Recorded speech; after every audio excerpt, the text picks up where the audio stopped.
Morning guys, my name is Crystal. Welcome to my YouTube channel. As I've said, the British weather is unpredictable.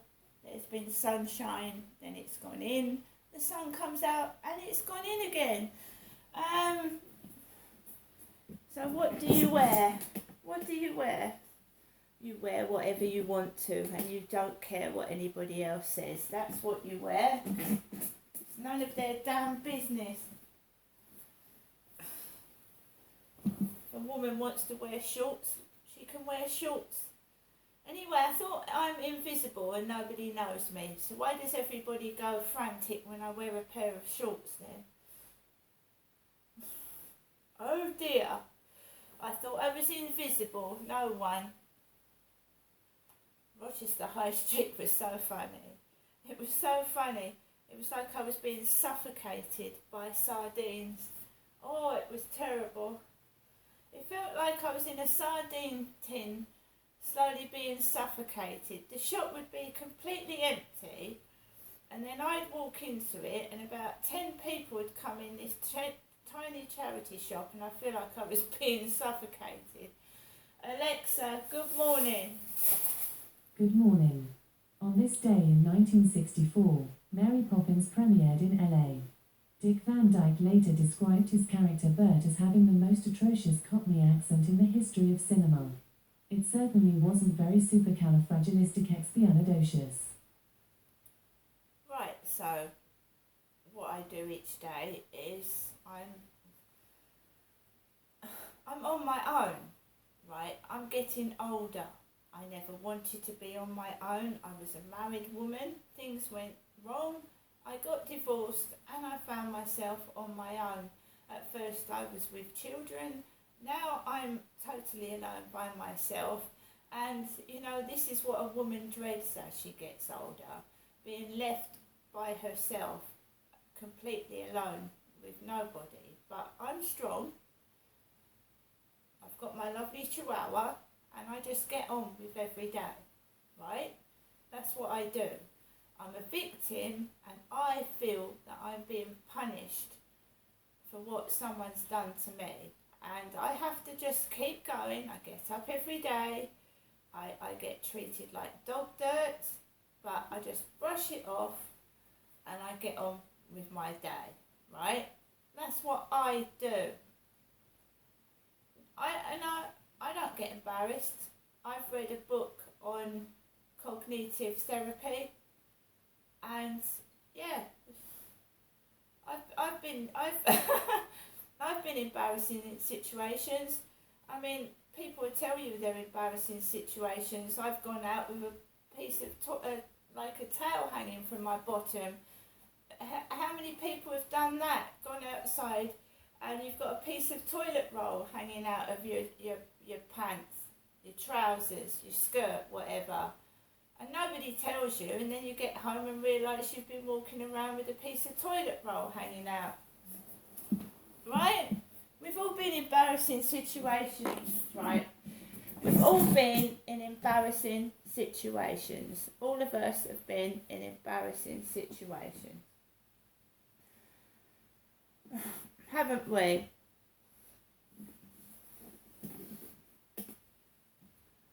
So there's that. You know, I've been in the sea, and I've been wearing a bikini, and the top's fallen off. And then I've gone under the water and tried to put my bikini top on underneath the water. There's embarrassing situations, right? I've been humiliated so much that I don't get embarrassed. I honestly do not get embarrassed. I don't. It's like I'm expecting it. When I go out, I'm expecting it anyway. I'm expecting someone to take the piss. I'm expecting someone to act dumb and stupid in front of me. I'm expecting a dog to jump on me. Right? You know that whatever you do, no one's going to help you. So what the fuck am I supposed to do? When somebody sets their dog on me, what am I supposed to do? I'm on my own. I've got no witnesses. And that's another reason why people do what they do, because there's no one with me, I'm by myself. If I was walking with a boyfriend, then there's a witness. But because I'm on my own, they think they can do what the fucking hell they like to me, right? I've had golf balls hit at me and my dog. I've told you that. I've had several dogs, and one of them looked really, really nasty, like it was going to bite me, come towards me. But I'm not scared of dogs. I had an Alsatian and a Labrador and a Jack Russell, and you know what makes a dog more angry. So the best thing, and that's what I did when that black dog was jumping all over me, is to stand still, don't aggravate them, don't panic, because if you panic, a dog is going to get more vicious. Don't touch it. I said, go to your owner. Go to your owner. And the dog went back. The worst thing you can do when a dog is jumping all over you is to panic, because dogs can sense things, you see. Obviously a vicious dog attack. Dogs can be very dangerous, and especially to kids. And my dog is tiny. I'm not overreacting.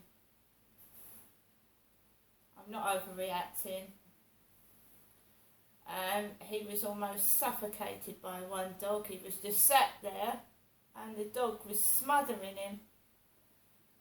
And I had to pull Max from underneath the dog and put him under my arm and take him home. I've had a lot of trouble since I've had Max, because I didn't used to go out at all. I used to stay in my flat.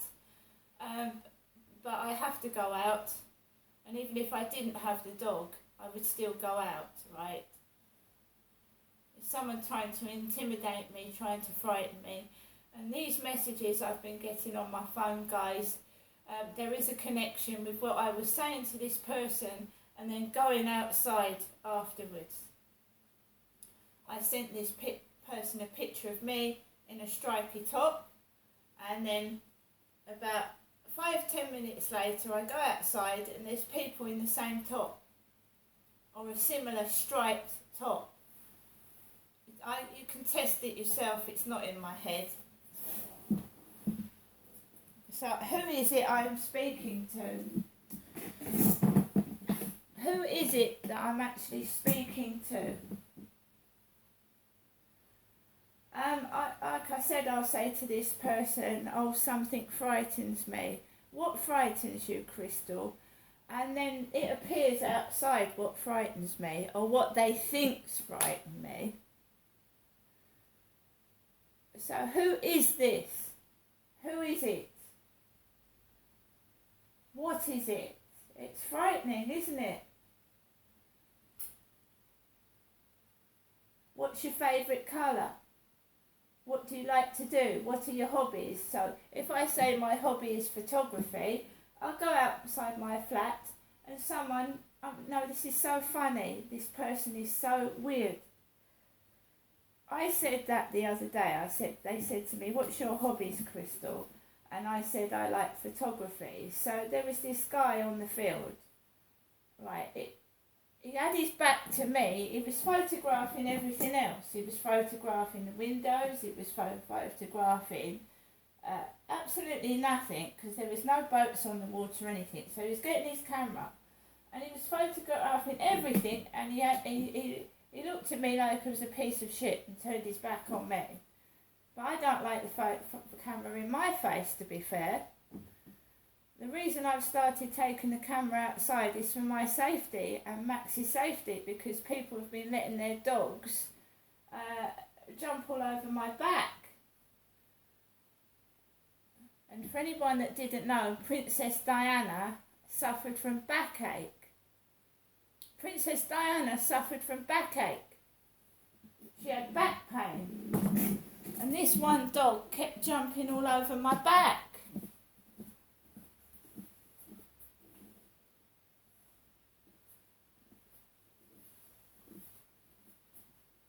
Diana was 5'10". 5'10", very tall, and she suffered from backache. Another fact about Princess Di there. Alexa, LBC Radio. LBC London from Global Player. Of every major supplier, only one measured up. Octopus Energy is the only Which recommended energy supplier. Octopus Energy, recommended by Which 6 years running. Right now at B&Q and TradePoint, get a massive 15% off everything in-store and thousands of products online when you spend £75 or more. From fresh licks of paint to a full kitchen refurb. That's 15% off everything this weekend only. Plus, TradePoint members get their loyalty discount on shop. Hurry, ends Monday. Shop in-store or online. You can do it. £75 or more in a single transaction. Exclusions and terms and conditions apply. See dny.com or tradepoint.co.uk. If you've sent money to a scammer, then we can help you get it back from the system that was meant to protect you. CEL Solicitors has recovered millions of pounds for scam victims from across the UK on a no-win, no-fee basis. We never ask for money up front, so you won't pay a penny unless we get your money back.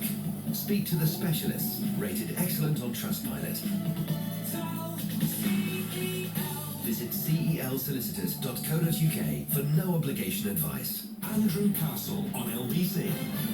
It's that kiss in Spain we're talking about again, and what it tells you about the culture of this sport. And well, listen, what do we need to know about the culture of football in the UK? And it's not just football; it's wherever there's massive money, huge influence, and vast amounts of glamour, and all of these things. And you mix that in with that sense of power, a sense of entitlement, and a power differential, and you get incidents like this, and that's really what I think we're shining a light on. Steve, who's in Guildford, says yesterday you were saying the kiss was nothing. Why all the fuss? You said. I did earlier on, actually. I did suggest that whilst trying to examine the issue, and I have altered my view on it. You're absolutely right, Steve.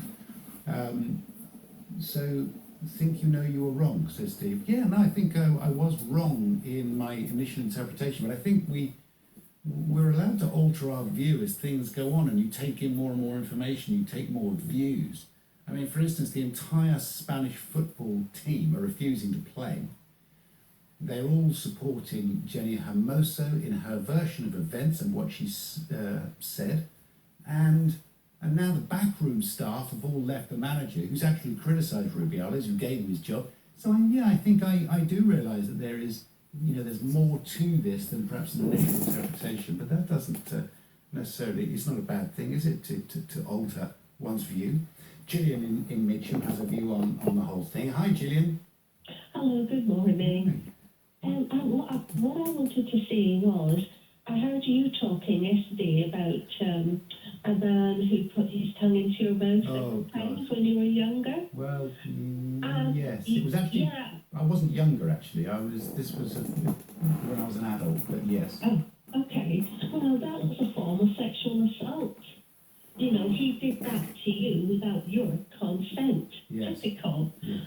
So it's very similar to what happened to Jenny Hermoso with that Rubiales guy. And it's unconscionable behaviour, and he really does need to go. I can't believe that he hasn't gone yet.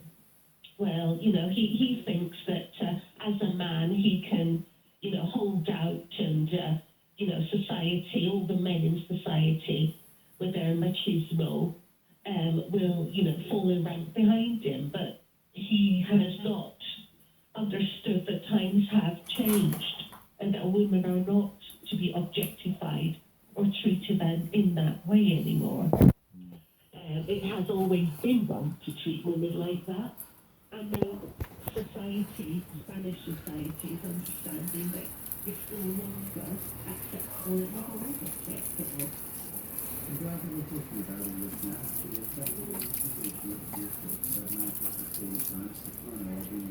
a second. We're in the room. I see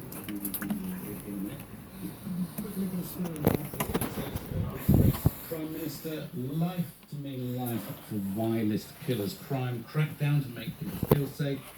This is I have to daughters. I believe that for the most despicable criminals who are plainly just evil, life needs to mean life.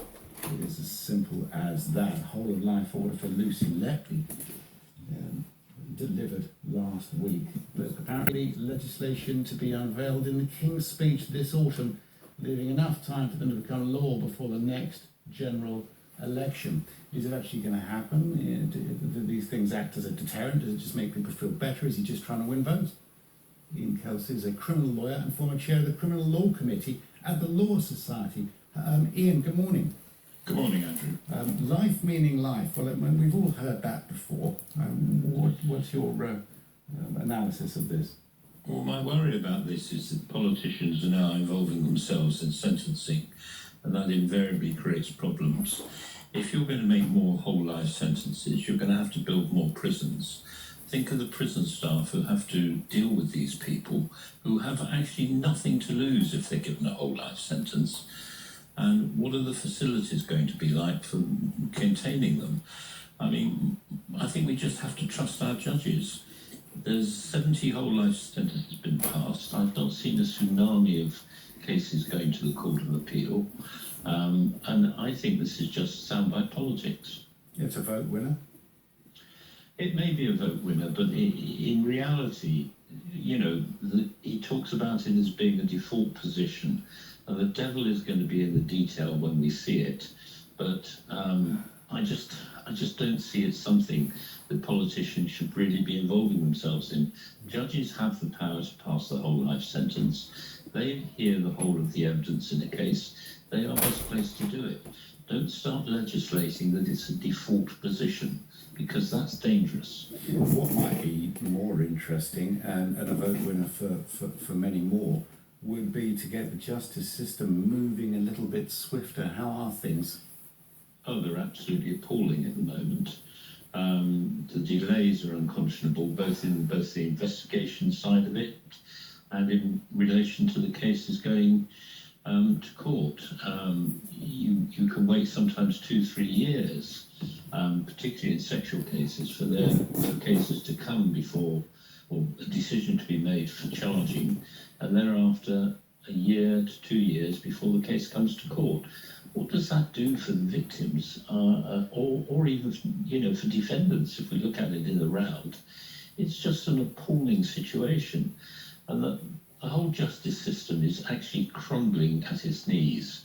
For example, there are times in Bristol when our judges can't sit until 12 o'clock because the prison staff, or not the prison staff, but the agencies used to bring prisoners to prison are so understaffed they can't man the docks. To actually work in it must be very demoralising. Are you sort of sensing that less people will be attracted to the profession? Well, I'm glad I'm coming towards the end of Are you tired, Ian? But it is tiresome when you find that actually you're getting to court and your client's not been produced, that there are delays in the production of the court. It is getting tiring for practitioners, and frankly, criminal law defence solicitors are of an age where we're all probably more on the mature side than the young side. How mature are you, Ian? Age-wise? How mature are you age-wise? I'm 70 now. Oh, you're 70 now, yeah. When did your energy start depleting, by the way? Can I ask that question? Right, guys, see you later.